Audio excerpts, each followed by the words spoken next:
I realize most people haven't had that profound message from God yet in their lives. When that happens, everything seems so much easier.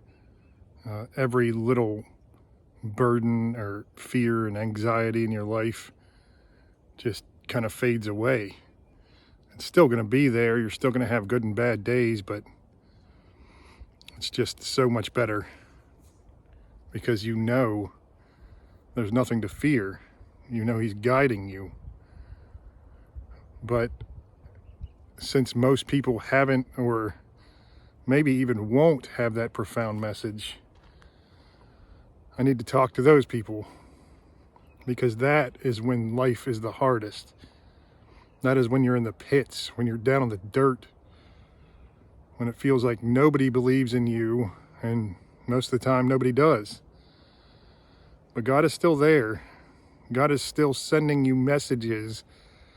You just have to get to a point where your thinking is on the right frequency to be able to see those messages, to be able to pick up those signals, tune your mind into that station where, yeah, those problems will still exist. There's always going to be light and dark. There has to be. But there'll be tiny little bumps on the road instead of deep caverns that you fall into, maybe never even get out of. So before you've had that grand, profound awakening or enlightenment, I call an awakening just feeling the presence of God, and I call enlightenment when you're finally able to decipher His language. But even before you've had, some grand awakening, you can still channel His light. And the way you do this is by focusing on positive instead of negative. Everything in your life depends on your mindset, the focus you have going into it. If you say, oh, it's going to be an awful day, because that's just what every day is, it seems like nothing but bad things will ever happen to me, then guess what? Bad things will happen to you. It's like kind of a foretold prophecy there. Then you tell yourself, I'm going to have a great day. It's going to be amazing. I'm going to meet a new friend. I'm going to see some beautiful things. I'm going to experience something new. And then, even if that doesn't happen, you'll say, oh, well, maybe tomorrow. Maybe the next day is the day that'll happen. And you find whatever is beautiful during that day, because there will be good and bad things every day. Even the worst day, you'll find something good. The worst thing that can happen to you is a crazy, profound lesson that is going to teach you more than you ever realized at the time. You think nothing good can come from the loss of a parent or something like that. But it will teach you. It will teach you a lesson. It will teach you that you can overcome that. And it will teach you, since you can overcome that, you can overcome anything. I'm not some new age spirituality kind of dude. I've always just tried to be a regular person, but I was such a strange, I had these deeper feelings that just didn't allow me to be a regular person. So I just kind of used that outlandishness and eccentric personality to my advantage as best I could. Tried to be the life of the party. I always was obsessed with just making people happy, having a good time. And really, it's kind of like the story of the sad clown. He makes everyone else laugh, but he's dying inside. And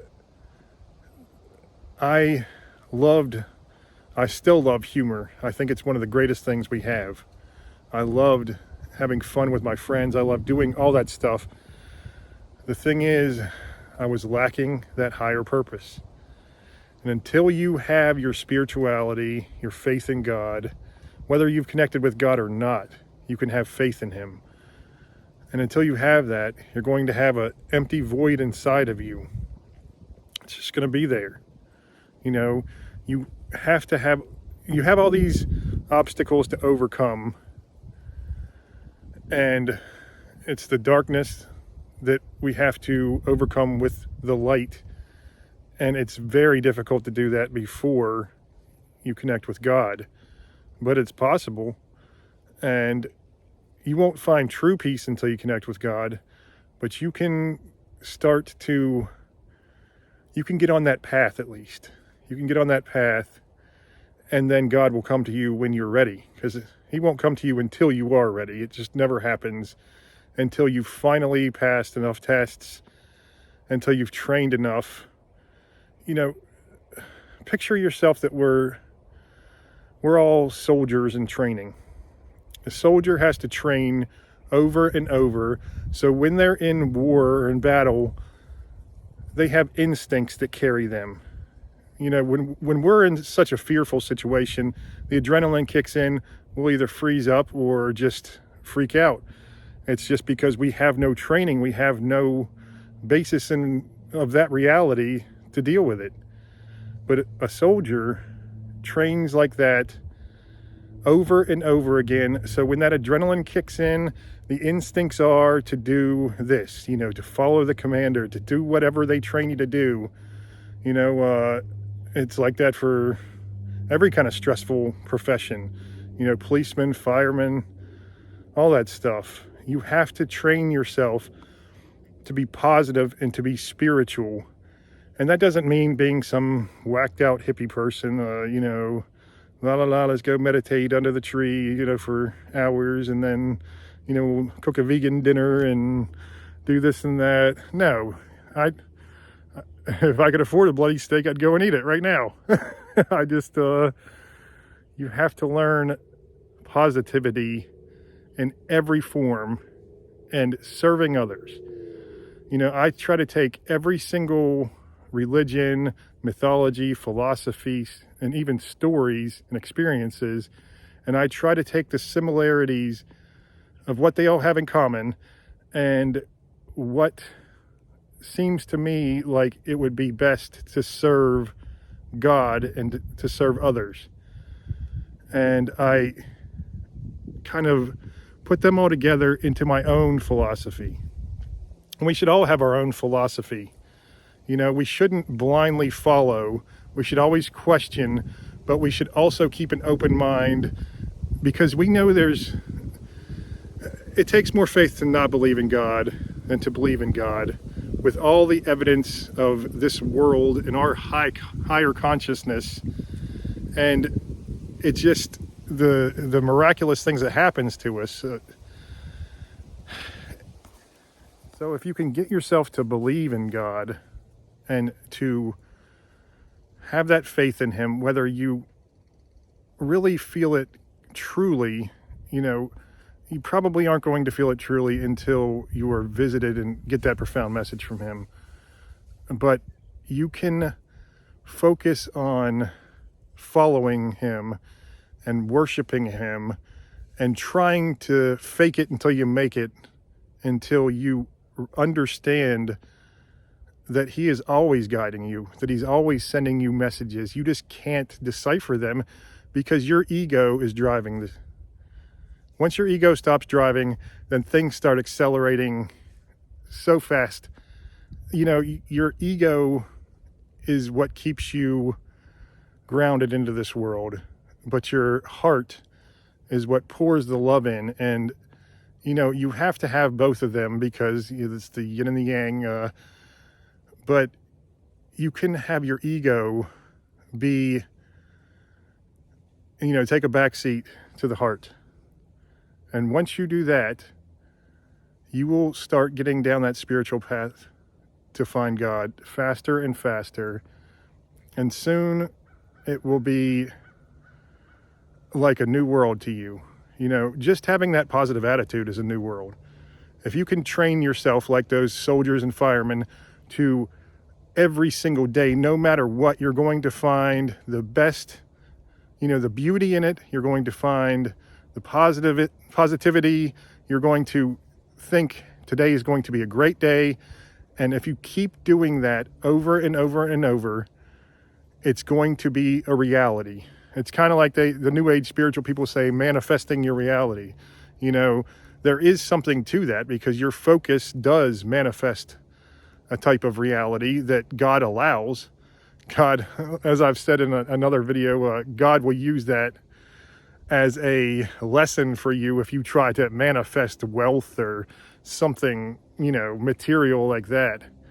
But if you manifest a life where you serve Him to the best of your ability with whatever talents that He gave you, you know, my talents are, you know, I was always strong. And obviously, since my disability with my back surgeries, I don't use that as much. So my other talent was writing and kind of storytelling. So I sit and I write, and it pours out of me like it never has before. I never had faith in my writing that it was good or that anybody would ever want to read it. Now it's inspired work.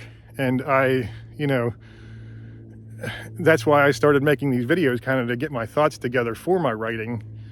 But that is my talent that He gave me to pursue, and I will pursue it to the best of my ability to serve Him, because that is what He wants. That is why He gave us weaknesses and strengths. So we use our strengths to serve Him the best we can, and we use those weaknesses to overcome and to learn from, and to maybe even turn into a strength at some point down the road. It all comes full circle. It all, you know, is revealed in the end, and even before the end, it's revealed, because He shows us exactly what we're supposed to do.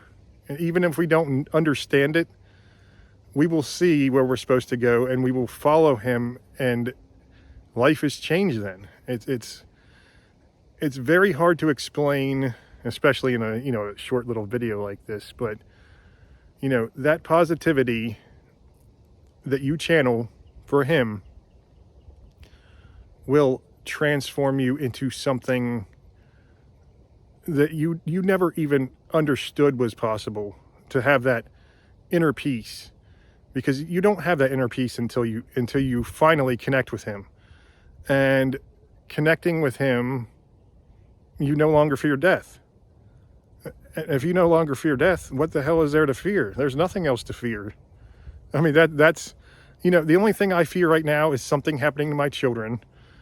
And I don't sit awake worrying about it like I did when they were little babies. Like, oh, I got to go check if they're breathing every night. You know, like, you know, you're so fearful and anxious about it. Now I'm just like, I understand, you know, it would be awful, and I would definitely be terrified if they were like kidnapped or something like that. But I know God would guide me, and I know if that happened, as horrible as it would be, that I would have to overcome that situation. I would have to follow Him, and He would show me why that had to happen. He would show me why all the bad things in my life happen. You know, every single bad thing is there for us to learn from.